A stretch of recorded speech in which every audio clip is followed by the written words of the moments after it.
Juízes 7, de 1 até o 8. Então, Jerubbaal, que é Gideão, se levantou de madrugada, e todo o povo que com ele havia, e se acamparam junto à fonte de Arode, de maneira que tinham o arraial dos midianitas para o norte, no vale, perto do outeiro de Moré.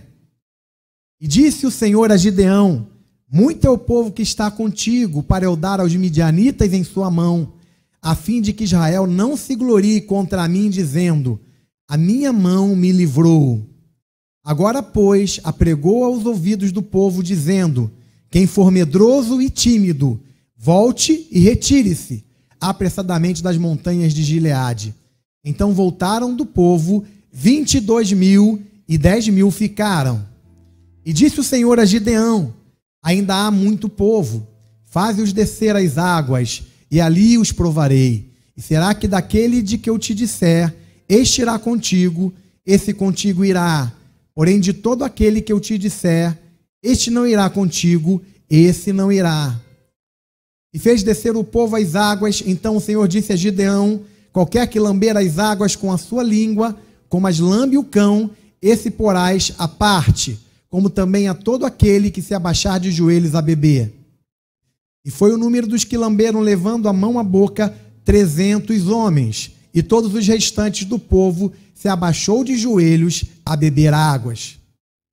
E disse o Senhor a Gideão: com estes 300 homens que lamberam as águas, vos livrarei e darei os midianitas na tua mão. Portanto, todos os demais se retirem, cada um ao seu lugar. Versículo 8. E o povo tomou na sua mão a provisão e as suas buzinas, e enviou a todos os outros homens de Israel, cada um a sua tenda, porém os 300 homens reteve. Estava o arraial dos midianitas embaixo no vale. Feche os teus olhos, vamos orar. Querido Deus, querido Pai, obrigado por esse tempo de adoração, esse tempo tão edificante, tão bom de estar na tua presença, bom é estarmos aqui adorando o teu nome. Agora nós queremos ouvir a tua voz, queremos ouvir a tua palavra. O Senhor já tem falado tanto nesse culto, desde quando nós chegamos aqui no momento do Tadel, depois durante o louvor, depois a palavra agora ministrada. O Senhor tem falado tanto conosco, Senhor. Nós pedimos, o Espírito Santo continua falando ao nosso coração. Nós queremos ouvir. Precisamos tanto que o Senhor mude tantas coisas na nossa vida, que o Senhor edifique tantas coisas na nossa vida, que o Senhor transforme tantas outras coisas. Pai, fala conosco. Queremos estar abertos e prontos para ouvir a tua voz. Fala nessa hora, usa-me como um vaso nas tuas mãos, que não seja eu a falar, mas o teu Espírito. Unge os ouvidos de meus irmãos, para que não somente possam ouvir com os ouvidos, mas possam receber em seus corações.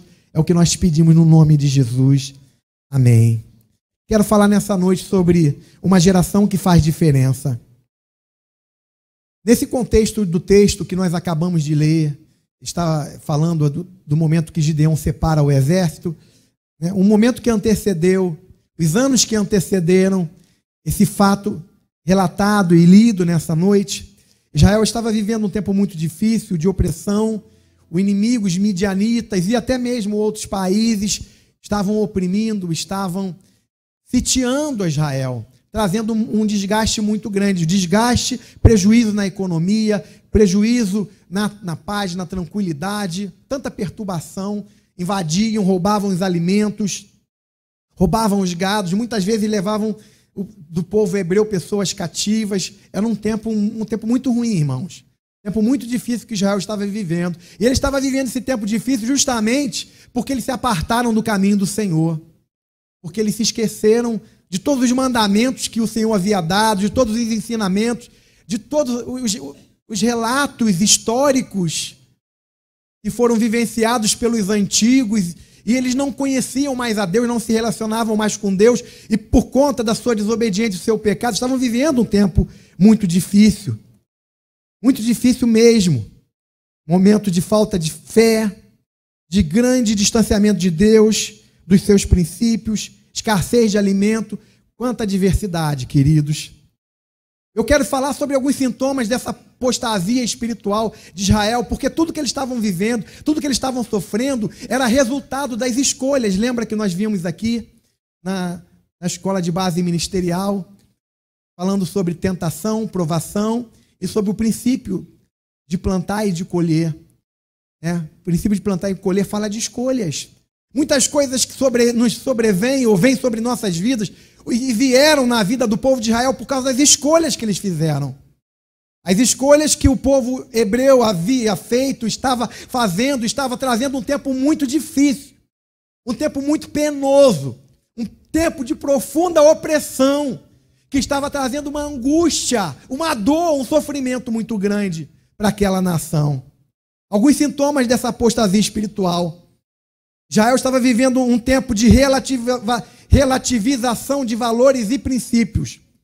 Todas as vezes que um povo, uma família, uma pessoa começa a relativizar valores e princípios inegociáveis, isso é um sintoma de um processo de apostasia acontecendo na vida dessa pessoa. Os princípios da palavra de Deus são imutáveis. Os valores de Deus, os valores bíblicos, a própria Bíblia diz que são valores eternos de Deus. Nós servimos a um Deus imutável. O que Deus pensava no passado sobre casamento é o que Ele pensa hoje. Não existe casamento entre pessoas do mesmo sexo. O que Deus afirmou no passado, o que Deus estabeleceu no passado, continua em vigor hoje. São princípios inegociáveis. Qualquer coisa diferente disso é pecado. O que Deus fala sobre adultério, o que Deus falou sobre adultério na Bíblia, continua em vigor hoje. O adultério continua sendo pecado, e a Bíblia afirma categoricamente que os adúlteros não herdarão o reino de Deus. Não é porque a sociedade hoje mudou, a sociedade aceita, lida com mais passividade em relação a alguns temas ou alguns conceitos, que nós vamos, abstrair ou absorver esses princípios para a nossa vida como estilo de vida. Ou vamos conviver harmonicamente com esses valores.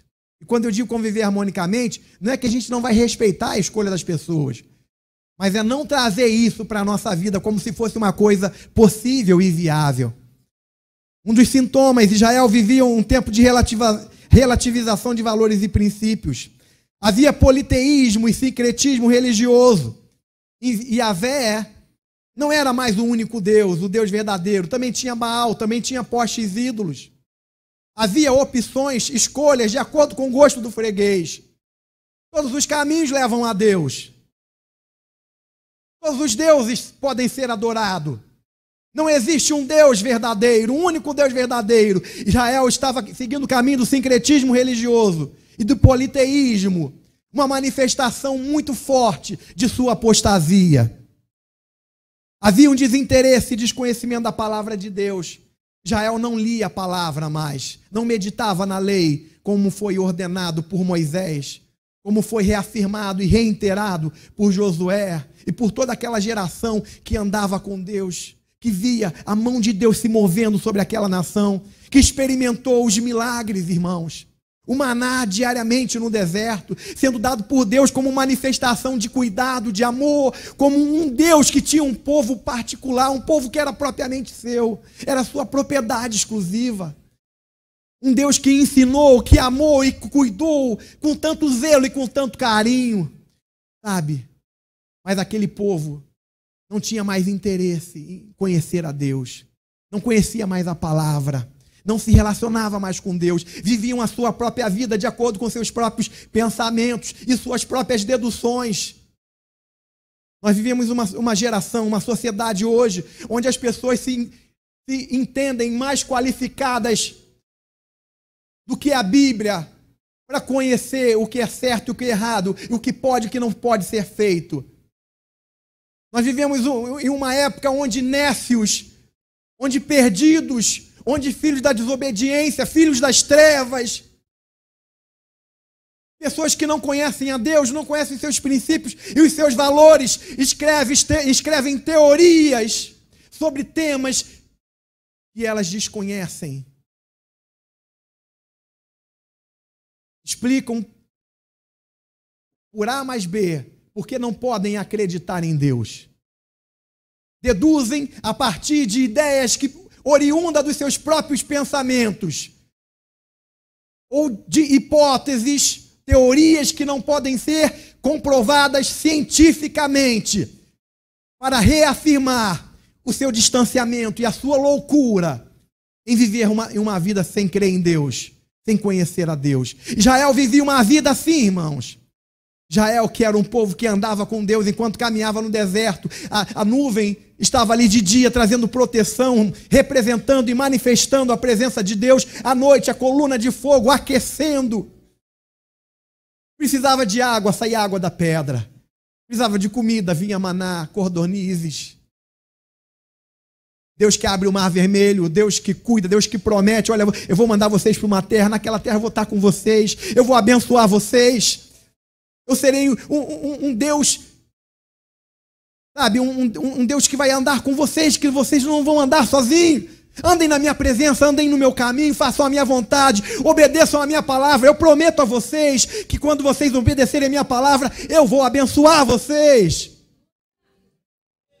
Não tenham medo de me obedecer, não tenham medo de acreditar em mim. Tudo que eu digo é verdade. Eu não sou homem para que minta, não sou filho do homem para me arrepender de nada. Eu tendo falado, eu cumpro. Eu velo pela minha palavra para cumprir. Obedeça o meu mandamento, obedeça a minha palavra, andem pelo meu caminho e eu abençoarei a vocês. Mas aquela geração, a geração contemporânea de Gideão, estava sofrendo o afastamento, o distanciamento. Estava sofrendo as consequências do seu processo de apostasia, que ainda não estava totalmente terminado, mas já estava em estágio avançado. E um dos sintomas era o sincretismo religioso, desinteresse e desconhecimento da palavra de Deus. Muitos altares edificados a Baal, enquanto o altar de Yahvé estava destruído.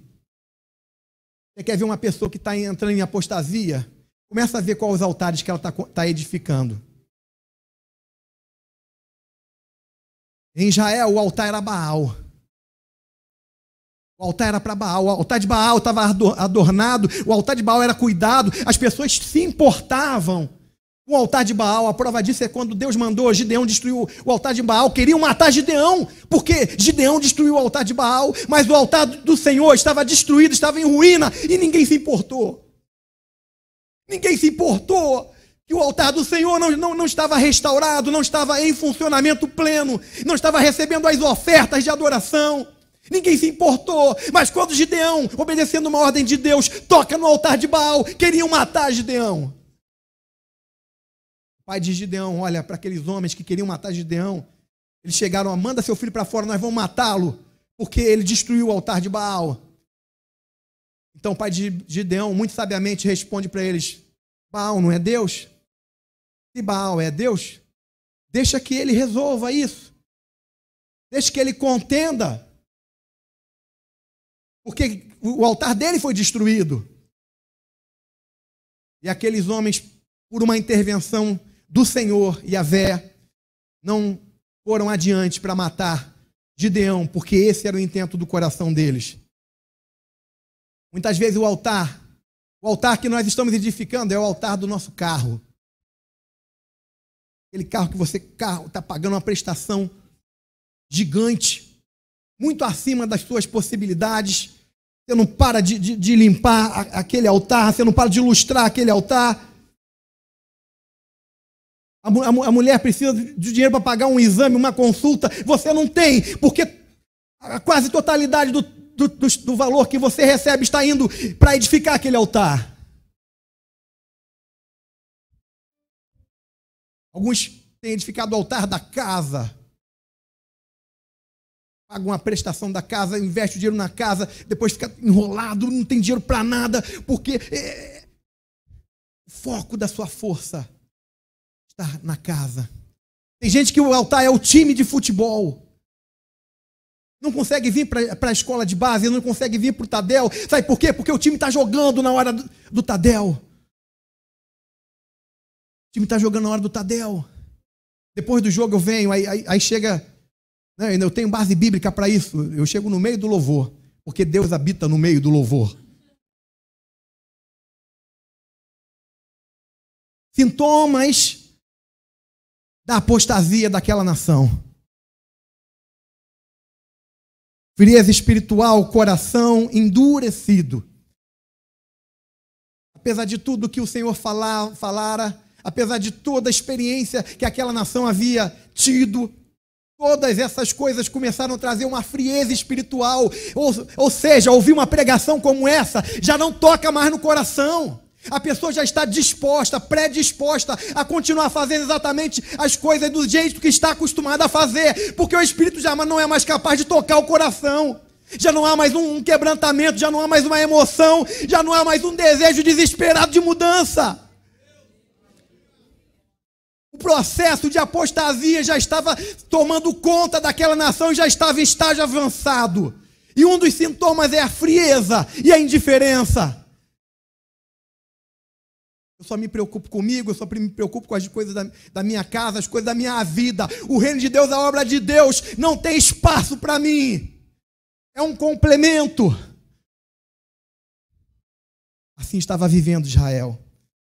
Frieza espiritual e um coração endurecido. Mesmo estando sendo massacrado, destruído, eles não conseguiam ter forças para buscar o Senhor e clamar por socorro. Uma pindaíba danada. Opressão, tropas inimigas, falta de alimento. Tinham que esconder aquilo que eles colhiam, porque se eles não escondessem em celeiros, até em lugares subterrâneos, até em cavernas, os midianitas vinham e roubavam e saqueavam todo o fruto do trabalho deles. Ô vida desgraçada, ô vida ruim, ô vida oprimida, ô vida desgostosa. O que aquela nação não entendia é que tudo o que eles estavam vivendo era o fruto de escolhas equivocadas que eles estavam fazendo. Porque eles pensaram que poderiam não levar Deus a sério, poderiam não considerar e não tornar relevantes as palavras, os mandamentos que o Senhor havia dado para aquela nação.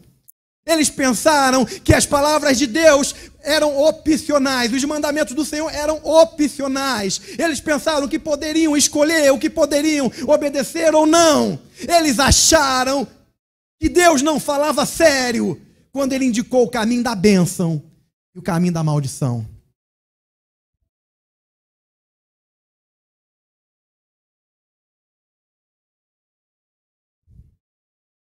Eu ouvi um testemunho uma vez de um irmão e teve um membro de sua igreja. Ele chegou a falecer. E quando ele estava indo para entrar nos portões celestiais, o povo estava orando, clamando. E aí veio um anjo e falou que ele não vinha, que ele iria voltar, porque Deus tinha uma missão para ele. Mas naquele momento que ele estava ali, aquele momento sobrenatural, espiritual, ele relata que ele teve uma visão. Ele olhou e viu a sogra dele no inferno. Então ele olhou para o anjo e falou: tem alguma coisa errada. Minha sogra era uma crente. Ela não devia estar lá, ela devia estar aqui. Então o anjo olhou para ele e disse: ela está lá porque ela não perdoou uma pessoa que havia ofendido ela. Aquela mulher tinha uma mágoa no coração muito grande e ela não perdoou aquela pessoa em vida.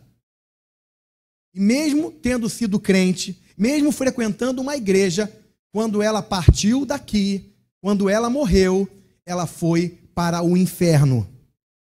Jesus disse que se nós não perdoarmos aqueles que nos ofenderem, tampouco nosso Pai Celestial nos perdoará as nossas ofensas. O que isso significa? quando nós não perdoamos alguém que nos ofende ou peca contra nós, quando nós pedimos a Deus, perdoa, Senhor, porque eu fiz isso ou aquilo, Deus também não nos perdoa. E uma pessoa que morre, parte deste mundo, sem ter os seus pecados perdoados, para onde ela vai, biblicamente? Para o inferno. Jesus fala sério quando ele diz que devemos perdoar aquelas pessoas que nos ofendem. As palavras de Deus não são brincadeira. O povo de Israel estava vivendo um tempo. Eles estavam colhendo as consequências das escolhas que eles fizeram. E nesse contexto difícil, nesse contexto atribulado, algumas pessoas clamaram ao Senhor. Algumas pessoas clamaram ao Senhor, Deus mandou um profeta. Esse profeta chegou e falou: olha, vocês estão vivendo o que vocês estão vivendo, porque vocês se desviaram do caminho do Senhor. Vocês não deram crédito às palavras de Deus. Vocês não deram crédito à palavra do Senhor. Vocês começaram a fazer o que é mal aos olhos do Senhor. Vocês levantaram altares para outros deuses. Vocês fizeram o que era reprovável ao Senhor. Vocês estão vivendo um momento, uma época, um tempo, muitos anos, porque não foram poucos anos. Vocês estão vivendo muitos anos de sofrimento desnecessário, porque vocês escolheram fazer o que é mal. O profeta traz essa palavra. Logo em seguida, Deus manda um anjo até Gideão. E o anjo chama Gideão: olha, varão valoroso, o Senhor é contigo. Gideão, vivendo naquele contexto de sofrimento, naquele contexto de opressão, naquele contexto de luta, naquele contexto de distanciamento de Deus, naquele contexto de escassez da presença de Deus, escassez da palavra de Deus. Irmãos, aquele profeta vir falar foi uma coisa assim muito extraordinária, porque não era normal falar de Deus no meio daquele povo. Então o Gideão, até um pouco dolorido, até um pouco conflituado, não sei se essa palavra existe, vivendo em conflito, um tempo de conflito, Gideão fala: se o Senhor é conosco, se o Senhor é comigo, então por que sobreveio todas essas coisas que nós estamos vivendo hoje? Como assim o Senhor é comigo? O Senhor é comigo, mas nós estamos sendo oprimidos, nós não temos o que comer, nós temos inimigos que nos perseguem, nós vivemos um tempo tão difícil, tão ruim, porque pessoas que não amam a Deus, não obedecem à palavra de Deus, são pessoas difíceis de se relacionar. Você imagina uma nação onde pessoas escolhem edificar altares a Baal? Você imagina a falta de respeito? Porque, irmãos, o que gera temor em nós, o que faz com que nós nos submetamos a valores éticos e morais, é o temor do Senhor, irmãos. Tira o temor do Senhor da nossa vida, tira o temor do Senhor da nossa sociedade, tira o temor do Senhor das nossas famílias, e você vê o caos que acontece. Adultério, prostituição, pecado, imoralidade, mentira, ganância. O que refreia os nossos impulsos é o temor do Senhor, é o peso que a palavra de Deus tem. Você imagina como é que Gideão estava vivendo naquele tempo. Gideão falou assim: o Senhor é conosco, então por que nos sobreveio todas essas coisas? E aí o Senhor chama Gideão. Gideão faz algumas colocações: olha, eu não tenho condições de ser usado, eu sou o menor da casa do meu pai, a casa do meu pai pertence à menor tribo de Israel, o Senhor pode chamar outro, mas a mim não. Mas o Senhor insiste, chama Gideão, comissiona Gideão para uma missão poderosa, uma missão tremenda, irmãos. E a gente pode aprender uma lição com Gideão, porque muitas vezes nós nos vemos como Gideão se via.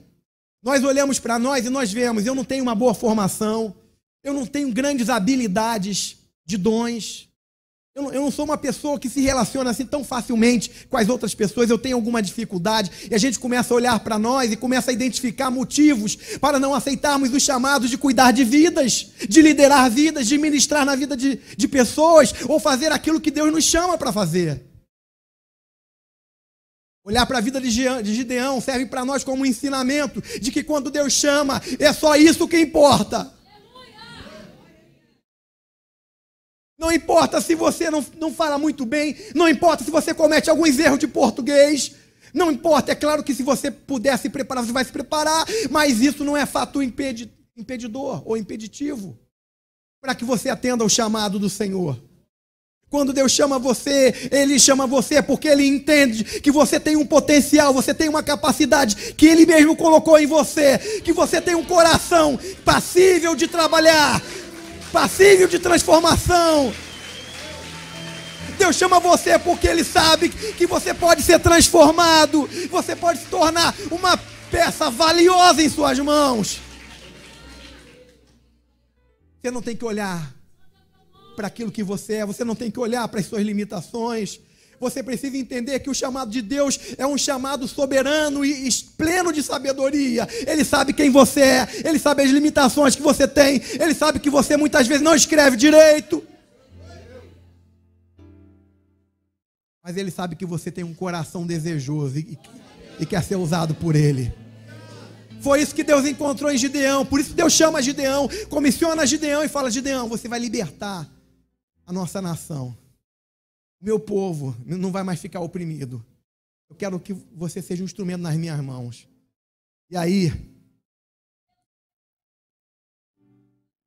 Gideão toca a trombeta, convoca o povo e se reúnem 32 mil pessoas das tribos para o combate.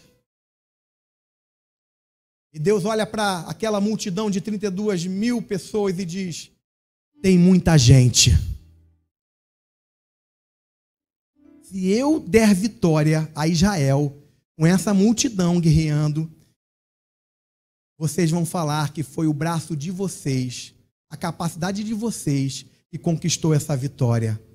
Tem muita gente. Irmãos, uma opinião minha, uma consideração minha. Na minha opinião, não tinha muita gente. Comparando o tamanho do exército dos midianitas, que era muito, infinitamente maior do que aquelas 32 mil pessoas, sem a presença do Senhor, sem a mão do Senhor, o exército de Israel, com 32 mil pessoas, seria dizimado pelos midianitas. Mas mesmo assim, Deus falou que tinha muita gente, porque aquele povo estava distante de Deus. Aquele povo não tinha mais referência de fé.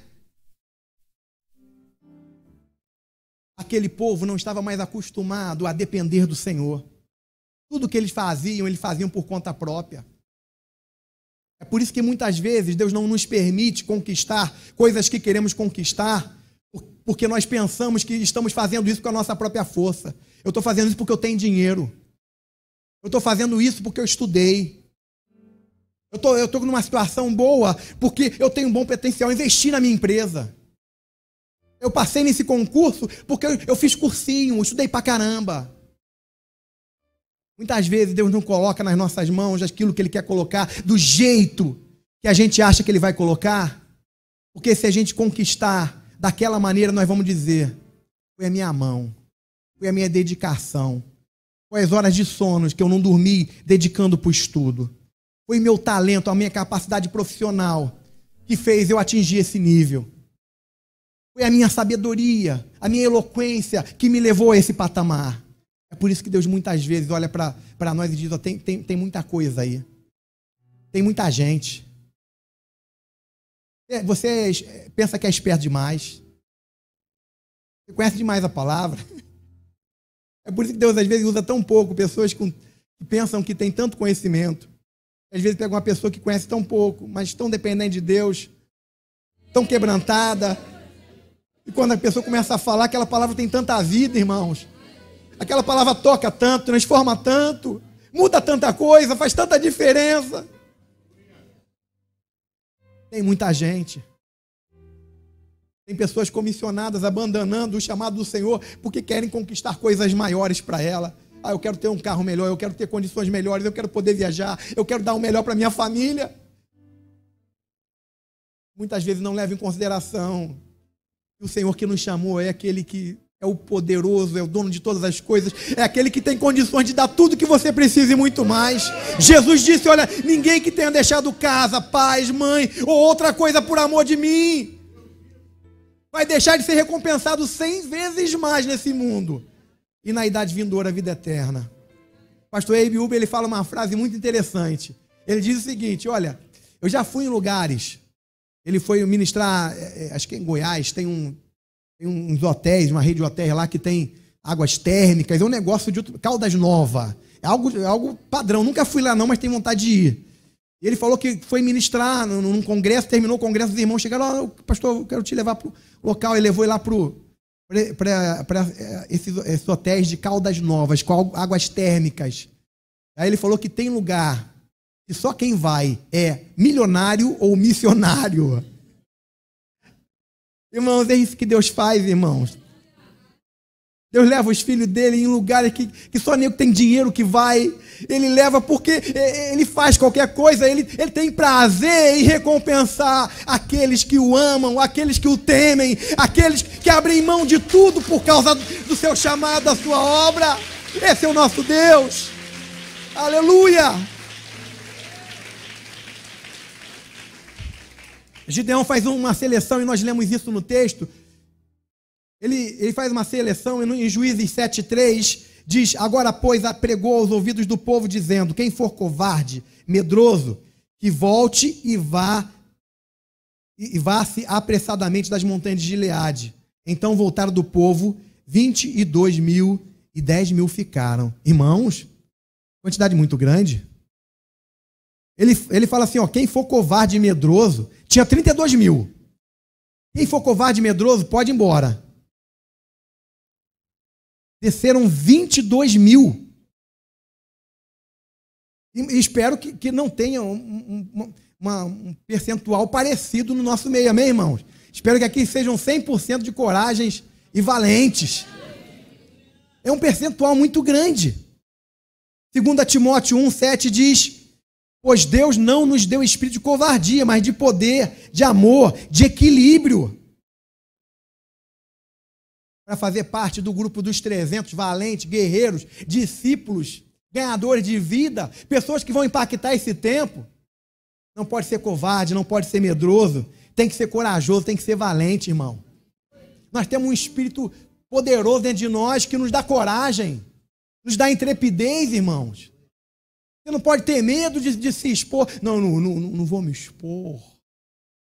Eu acho muito perigoso. Não, irmão. Perigoso é não fazer a vontade de Deus.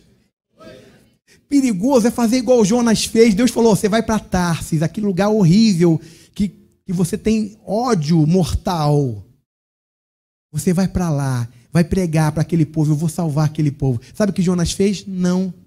Foi para Tarsis. Tarsis era o centro do entretenimento naquela época. Jonas fugiu para Tarsis. Ao invés de obedecer o comissionamento de Deus, ir para uma missão difícil, dura, talvez até Jonas pudesse ter tido algum receio, porque aquele povo era um povo muito maligno. Talvez ele tivesse tido receio de ir para lá. Ele preferiu ir para um lugar mais tranquilo, um lugar mais seguro. E aonde Jonas foi parar? No ventre do peixe. Não morreu porque se arrependeu e Deus teve misericórdia. Mas mesmo assim podia ter morrido. Vocês estão entendendo? O lugar mais seguro da terra é o centro da vontade de Deus. Segundo lugar, segundo critério para fazer parte do grupo de 300, Juízes 7:5. E fez descer o povo às águas. Então o Senhor disse a Gideão: qualquer que lamber as águas com a sua língua, como a lambe o cão, esse porás à parte, como também a todo aquele que se abaixar de joelhos a beber. Ele queria fazer um processo seletivo ali. Como é que era o processo seletivo? Você vai beber água. Às vezes você não vai numa empresa, vai fazer uma entrevista, ele faz uma dinâmica de grupo, e aí passa lá algumas tarefas, faz um desenho para você interpretar, e aí ele fica avaliando você para identificar o seu perfil.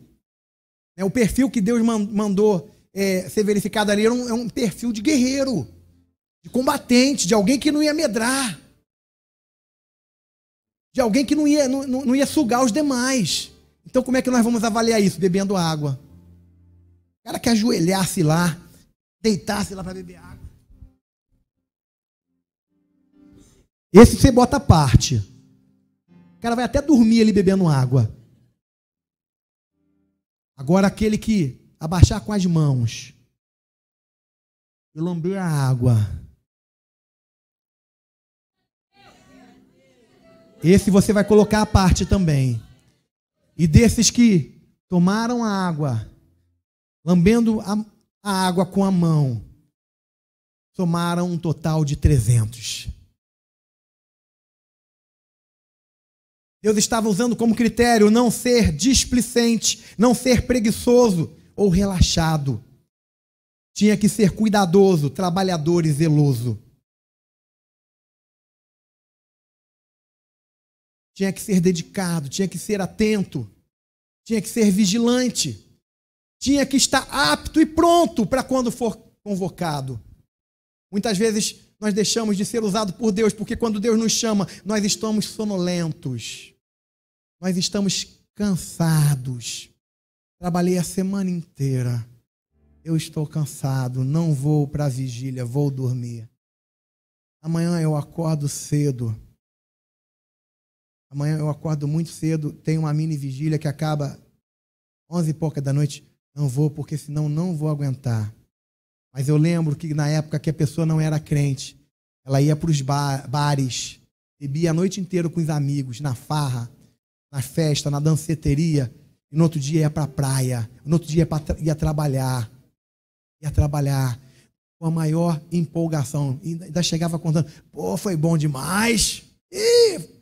Uma farra danada. Bebemos pra caramba. Mulher, rodo. Mas agora, que é chamado para o Senhor, tudo é cansativo demais. Paulo diz que nós devemos apresentar o nosso corpo como sacrifício vivo, santo e agradável ao Senhor. Isso é um culto racional. Mas existem pessoas que não querem empreender o menor esforço em relação à obra de Deus.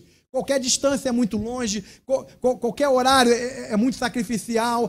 Chegar aqui às 18 horas para o Tadel, para o TL, que luta. Irmão, nós não temos culto nem de manhã aqui, irmão. Tem igreja que tem culto de manhã e de noite. Tem um irmão que uma vez veio para cá para congregar. Pastor, uma coisa que eu sinto falta é do culto da manhã. O cara não vinha nem no culto da noite, meu irmão. Sentindo falta no culto da manhã. As pessoas sentem falta daquilo que elas não precisam fazer. Uma outra irmã, muito tempo atrás, falou: pastor, eu era de uma antiga igreja que nós tínhamos no sábado um curso lá, e a gente ficava estudando lá. Era bom demais, pastor. Você não pensa em fazer um negócio desse aqui na igreja, não? Aí nós tínhamos aqui a escola bíblica. A mulher não aparecia na escola bíblica. As pessoas querem fazer muito aquilo que não existe. Mas aquilo que existe, que necessita de empreendimento, de empenho, de compromisso, muitas vezes não querem pagar o preço. E por não querer pagar o preço, acaba ficando desqualificada para fazer parte de uma geração que Deus está levantando. Deus está levantando uma geração de pessoas comprometidas, pessoas dedicadas, pessoas que vão fazer diferença, irmãos. Que grupo você quer participar? Você quer fazer parte daqueles 32 mil menos os 300? Ou você quer fazer parte dos 300? De qual estatística você quer que o seu nome conste? Dos medrosos e preguiçosos, dos displicentes, relaxados, covardes? Ou você quer fazer parte dos conquistadores que confiam, que temem, que avançam e que vão encabeçar o triunfo que a igreja tem para alcançar nesses dias? Aleluia! Terceiro lugar, é preciso ser aliançado com o seu líder e com a sua igreja. Projeta para nós, Roosevelt, Juízes 7, versículo 20. E aí, Gideão reuniu os 300, foram com cântaros, tochas na mão. A estratégia militar mais avançada da época era gritar e quebrar o cântaro. Havia uma multidão de midianitas no vale abaixo. Gideão ali com aqueles trezentinhos, dividiu três companhias de 100. Dá nem para fazer cosquinha naquele batalhão dos midianitas. E aí todo mundo com jarro na mão, tocha na outra. E a ordem era gritar. Quando chegasse o momento do ataque, o ataque mortal seria um berro, um brado e quebrar os cântaros. Olha só o que o texto diz. Assim tocaram as 3 companhias, as buzinas, e quebraram os cântaros, e tinham nas suas mãos esquerdas as tochas acesas, e nas suas mãos direitas as buzinas, para tocarem e clamarem: espada do Senhor e de Gideão. Reparem que eles não clamaram só a espada do Senhor. Eles clamaram a espada do Senhor e de Gideão. Isso fala de estar aliançado. Aliançado com Deus. Aliançado com seu líder, com a igreja local. Nós temos ministrado aqui na escola de base sobre a autoridade espiritual, a autoridade direta de Deus, a autoridade representativa. Quando você faz qualquer coisa para a autoridade representativa, você está fazendo para o próprio Deus. Quando eles bradaram, espada do Senhor e de Gideão, porque tem muita gente que fala, não, eu sou fiel ao Senhor, eu estou aqui por causa do Senhor. Não, não, não. Eles estavam lá por causa do Senhor, mas estavam lá por causa do seu líder também, Gideão. Espada do Senhor e de Gideão. Nós estamos em aliança, nós vamos conquistar junto. Nós cremos no direcionamento de Deus, nós cremos no direcionamento profético que Deus tem trazido de conquista, de avanço. Nós estamos juntos, nós somos guerreiros, nós somos 300, mas nós vamos arrebentar.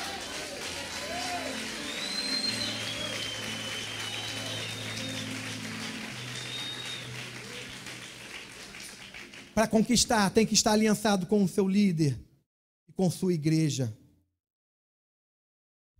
Eu quero agora correr um pouco mais sobre as características do remanescente, porque os 300 falam de um remanescente, falam de um grupo de homens e mulheres que estão inconformados com este mundo. Não vos conformeis com este mundo, mas transformai-vos pela renovação do vosso entendimento.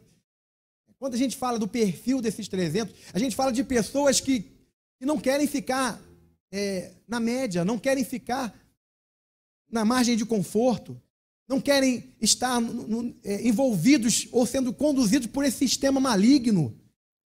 Quando a gente fala de 300, a gente fala de pessoas que temem a Deus, que amam a Deus, que creem na palavra de Deus e que querem viver a palavra de Deus. E eu quero ler com vocês 1 Reis 19, a partir do versículo 9 até o verso 18. Olha, projeta para nós. 1 Reis 19, do 9 ao 18.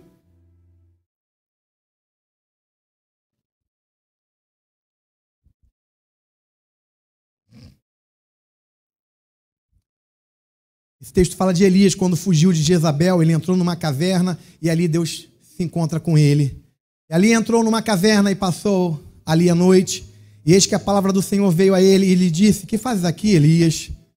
E ele lhe disse: tenho sido muito zeloso pelo Senhor Deus dos exércitos, porque os filhos de Israel deixaram a tua aliança, derrubaram os teus altares, mataram os teus profetas, a espada, e só eu fiquei, e busco a minha vida para me atirarem. E Deus lhe disse: sai para fora e põe-te neste monte perante o Senhor. E eis que passava o Senhor como também um grande e forte vento, que fendia os montes e quebrava as penhas diante do Senhor, porém o Senhor não estava no vento. Depois do vento um terremoto, também o Senhor não estava no terremoto. Depois do terremoto um fogo, porém também o Senhor não estava no fogo. E depois do fogo uma voz mansa e delicada. E sucedeu que, ouvindo-a, Elias envolveu o seu rosto na sua capa e saiu para fora, pôs-se à entrada da caverna, e eis que veio a ele uma voz que dizia: que fazes aqui, Elias? E ele disse: eu tenho sido em extremo zeloso pelo Senhor Deus dos exércitos, porque os filhos de Israel deixaram a tua aliança, derrubaram os teus altares, mataram os teus profetas à espada, e só eu fiquei e buscam a minha vida para me atirarem. E o Senhor lhe disse: vai, volta pelo teu caminho para o deserto de Damasco. Chegando lá, unge a Azael, rei sobre a Síria. Também a Jeú, filho de Ninsi, ungirás rei de Israel. Também a Eliseu, filho de Safate, de Abel-Meolá, ungirás profeta em teu lugar. E há de ser que o que escapar da espada de Azael, matá-lo-á Jeú, e o que escapar da espada de Jeú, matá-lo-á Eliseu. Também deixei ficar em Israel 7.000, todos os joelhos que não se dobraram a Baal, e toda a boca que não o beijou. Deixa esse texto projetado. Também deixei em Israel 7.000. Fala de um remanescente.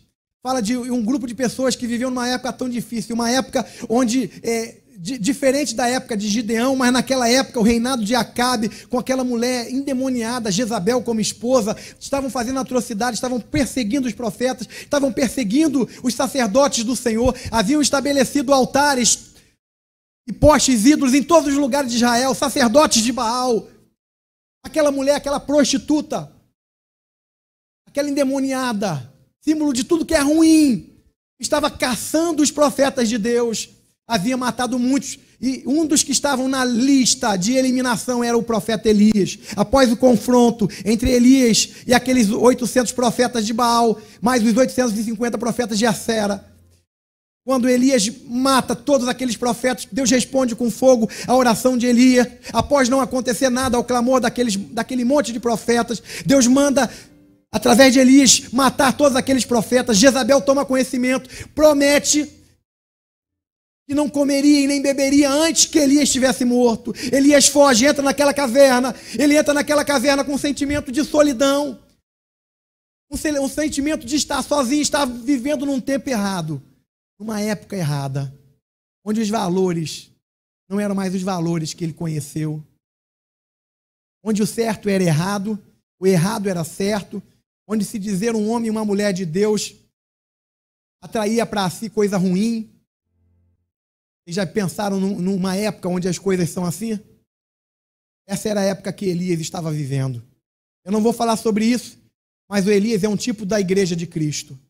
Da mesma forma que Elias viveu naquela época, e ele foi arrebatado e não provou a morte, nós estamos vivendo uma época parecida, e a igreja do Senhor, que representa o profeta Elias, a voz profética nesses dias, vai ser arrebatada também e levada para os céus.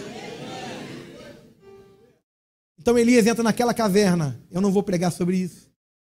Ele entra naquela caverna, solitário, triste, desejando morrer. Ouve o chamar de Deus, ele ouve a voz de Deus e Deus fala com ele. Ele diz: Senhor, eu tenho sido extremamente zeloso. Lembra do zelo? Fazer as coisas de Deus, na obra de Deus, na casa de Deus, na célula, na sua vida cristã com zelo. Tenho sido extremamente zeloso pelo Senhor. Mas os filhos de Israel mataram os teus profetas, derrubaram os teus altares. Só sobrou agora o altar de Baal. E o único profeta que restou sou eu.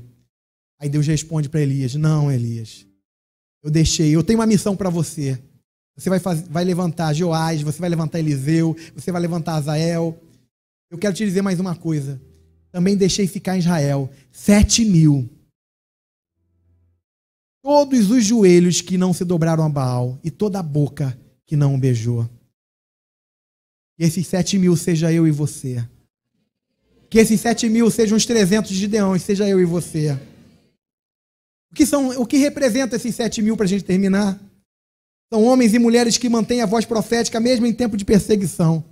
Você não muda a tua pregação, meu irmão, porque as pessoas estão te pressionando. Jovem, não mude os teus valores, não mude aquilo que você crê, não mude a tua pregação, porque na tua faculdade estão te massacrando com teorias malignas, corrompidas, destruídas, que têm o seu nascimento no próprio berço do inferno. A Bíblia nos ensina a olhar tudo e reter o que é bom. Você não vai deixar de ir para a faculdade, você vai estudar, você vai se formar, você vai se qualificar, você vai ser o melhor profissional, mas você não vai perder a sua voz profética. Não se prostrar a Baal é não perder a voz profética. Não se prostrar a Baal são pessoas que não se prostram mesmo sob pena de perdas e prejuízos pessoais ou familiares. Se você não fizer isso, você vai ser mandado embora. Eu prefiro ser mandado embora do que desagradar ao meu Deus.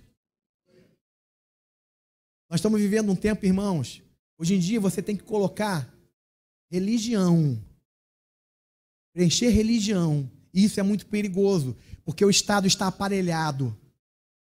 Nós somos declarados de forma veemente que somos um impedimento para os projetos de corrupção da família, dos valores morais. Declaram ódio mortal às sagradas escrituras, ao cristianismo, a toda a origem judaica, aos valores judaicos cristãos, declaram ódio de morte. E estão cadastrando, estão identificando quem vive baseado nesses princípios. E é consenso geral que o evangélico leva mais a sério a Bíblia do que algumas outras religiões. Por isso torna-se uma possibilidade muito grande de perseguição. Não conseguir alguma vaga, não conseguir um emprego, não conseguir entrar numa universidade, ter uma redação corrigida de forma tendenciosa. Irmãos, mas mesmo assim nós não podemos nos prostrar a Baal. É o Senhor que vai nos conduzir, é o Senhor que vai abrir as portas, é o Senhor que vai nos tirar da fornalha, irmãos. É o Senhor que não vai tapar a boca dos leões. Nós não podemos negociar a fé no nosso Deus, a fé na palavra de Deus, os valores, os princípios, os chamados. Nós pertencemos aos 7.000 que não vão se dobrar a Baal. Nós somos essa geração.